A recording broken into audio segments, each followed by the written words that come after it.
Bismillahirrahmanirrahim. Assalamualaikum warahmatullahi wabarakatuh. Pada kesempatan kali ini kita akan belajar di kelas 7 babnya yang ke-10, yaitu materi Islam memberikan kemudahan melalui sholat jamak dan qashar. Adapun submateri yang akan kita bahas adalah aku ingin tahu ketentuan sholat jamak. Oke, kita lanjutkan ke pembelajaran. Nah, sholat jamak ini artinya sholat fardu yang dikumpulkan atau digabungkan. Maksudnya, sholat jamak menggabungkan dua sholat fardu dan mengerjakannya dalam satu waktu saja. Nah, untuk sholat jamak ini hanya berlaku untuk dua sholat ya. Yang pertama adalah zuhur dan asar, kemudian maghrib dan isya. Jadi tidak boleh misalkan zuhur dan subuh, atau asar dan maghrib ya, atau isya dan subuh, tidak bisa.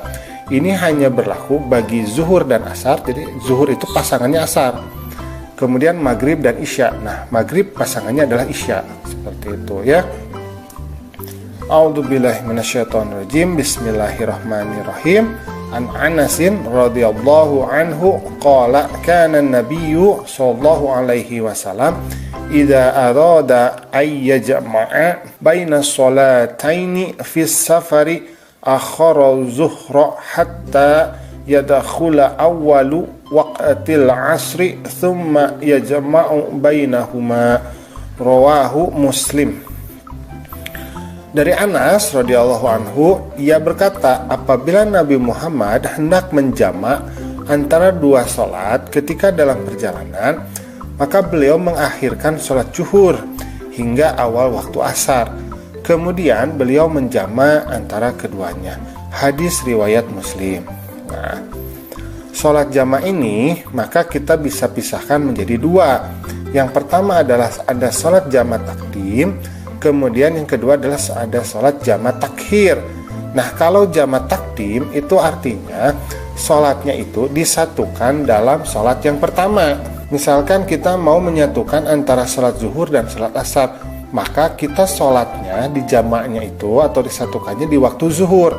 Nah, itu kita namakan sebagai jamak takdim. Nah, kalau jamak takhir, kita menyatukan sholatnya itu di sholat yang kedua atau di sholat yang akhir. Misalkan kita mau menyatukan antara sholat zuhur dan sholat asar, maka kita melakukannya, menggabungkannya ya, atau menjamaknya di waktu sholat asar. Nah, itu kita namakan sebagai jamak takhir. Nah, kemudian ada syarat-syarat untuk melaksanakan sholat jamak.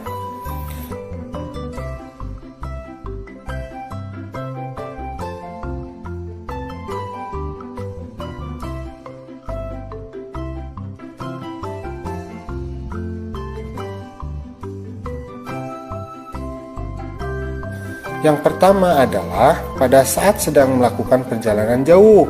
Nah, jarak tempuhnya tidak kurang dari 80,64 km.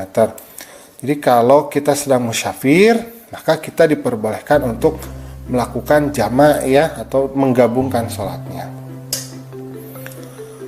Kemudian yang kedua adalah perjalanan yang dilakukan bertujuan baik, bukan untuk kejahatan dan maksiat. Jadi kalau misalkan perjalanannya adalah perjalanan biasa, misalkan mau mengunjungi saudara, mau berwisata, itu tidak apa-apa. Tapi kalau untuk kejahatan itu tidak boleh, misalkan mau merampok itu tidak boleh.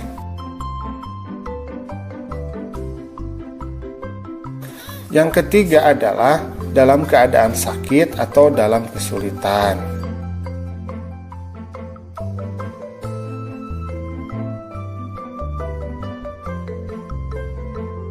Kemudian yang keempat, sholat yang dijamak adalah sholat adaan, artinya sholat tunai, bukan sholat qodok.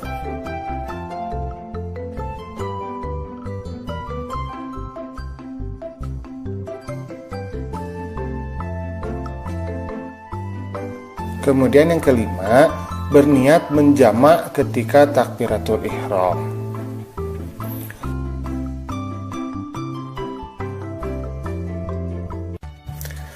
coba diperhatikan ya, gambar ini ada orang yang sedang melakukan musafir ya, atau sedang bepergian.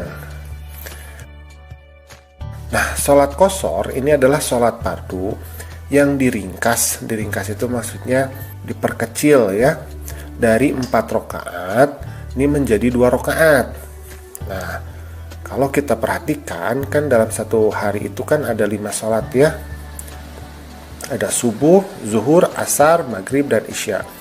Nah, untuk sholat yang bisa diringkas atau diqashar, ini hanya sholat zuhur, asar, kemudian isya. Jadi hanya yang 4 rakaat saja. Untuk yang 3 rakaat maghrib ini tidak bisa. Jadi tetap harus 3. A'udzubillahi minasyaitonirrajim. Wa idza darabtum fil ardi falaysa 'alaikum junahun an taqsuru minas sholati in khiftum ay yaftinakum alladhina kafaru innal kafirina kanu lakum aduwwan mubina. Artinya, dan apabila kamu bepergian di muka bumi, maka tidaklah mengapa kamu mengqashar sholatmu jika kamu takut diserang oleh orang-orang kafir. Sesungguhnya orang-orang kafir itu adalah musuh yang nyata bagimu. Quran Surat An-Nisa ayat ke-101. Nah, melalui dalil ini maka kita diperbolehkan untuk melakukan qashar ya apabila kita sedang bepergian, jadi dalam keadaan yang darurat. Nah, apa saja syarat syah dari jamak qashar ini? Yang pertama adalah perjalanan yang dilakukan ini bertujuan bukan untuk maksud maksiat. Jadi kalau perjalanannya maksudnya adalah sesuatu yang baik, maka diperbolehkan ya. Tetapi kalau maksiat itu tidak boleh. Kemudian yang kedua, jaraknya jauh. Sekurang-kurangnya adalah 80,640 km. Tapi untuk jarak ini ada beberapa pendapat. Ada yang mengatakan bahwa jaraknya bisa kurang dari 80,64 km ya. Kemudian yang ketiga, sholat yang diqashar adalah sholat adaan, artinya sholat yang tunai, bukan sholat qadha. Kemudian yang keempat, berniat sholat qashar ketika takbiratul ihram.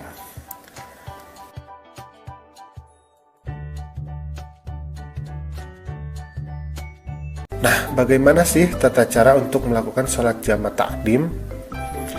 Nah, yang pertama adalah kita harus melakukan syarat sah sholat terlebih dahulu. Jadi sama ya, kita juga harus melakukan syarat sahnya dulu.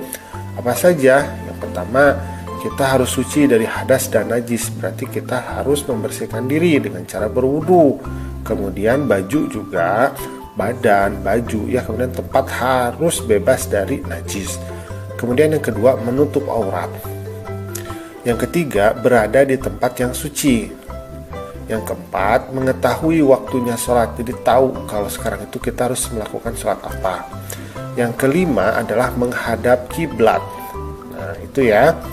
Nah, yang kedua, apabila dilakukan secara berjamaah, maka didahului dengan iqomah. Maka kalau misalkan sholat jamak takdim yang kita lakukan itu dilakukan secara berjamaah, maka ada makmum yang melakukan iqomah terlebih dahulu. Kemudian yang ketiga, berniat untuk menjamak sholat. Nah, jadi kita melakukan niat ya untuk melakukan jamak ya, sholatnya dijamak. Nah, kemudian yang keempat, lakukan sholat sampai dengan salam. Jadi kita lakukan 4 rakaat, misalkan kita melakukannya sholat zuhur dan asar ya, maka kita lakukan sholat zuhur dulu, kemudian sampai selesai 4 rakaat, kemudian salam. Nah, yang kelima, kita berdiri kembali untuk melakukan sholat yang kedua. Nah, setelah sholat zuhurnya selesai, maka kita berdiri kembali.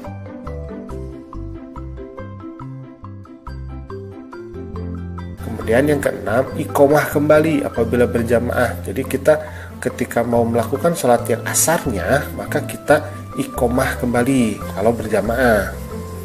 Kemudian yang ketujuh, dirikan sholat yang kedua sampai salam.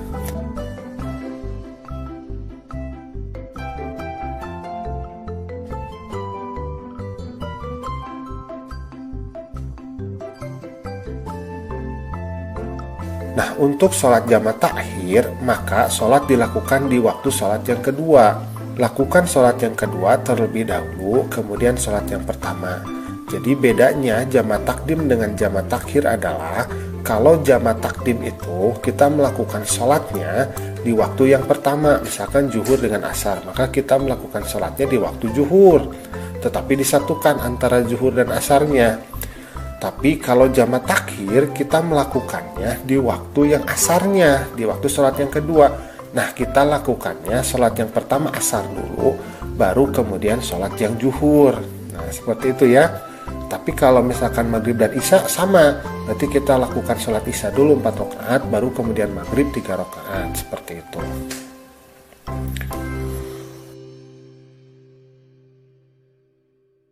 Kemudian yang selanjutnya, untuk sholat jama yang dikosor, caranya sama dengan jama biasa. Hanya sholatnya diringkas menjadi 2 rakaat bagi sholat zuhur, asar, dan isya. Nah, jadi kalau sholat yang jama kosor, artinya kita melakukannya kalau misalkan jama takdim kosor, berarti kita 2 rakaat sholat zuhur, 2 rakaat sholat asar. Kalau jama takdim maghrib dan isya, berarti kita melakukan sholat maghrib 3 rakaat, sholat isya kemudian 2 rakaat. Nah, gitu ya. Kalau misalkan kita melakukan jama takhir di kosor, maka kita melakukan sholat asar 2 rakaat, kemudian sholat zuhur 2 rakaat. Nah, kalau misalkan kita melakukan jama takhir kosor antara sholat isya dan maghrib, berarti kita melakukan sholat isya 2 rakaat, baru kemudian maghrib 3 rakaat. Seperti itu. Mudah ya? Nah, alhamdulillah pembelajaran kita pada kesempatan kali ini sudah selesai.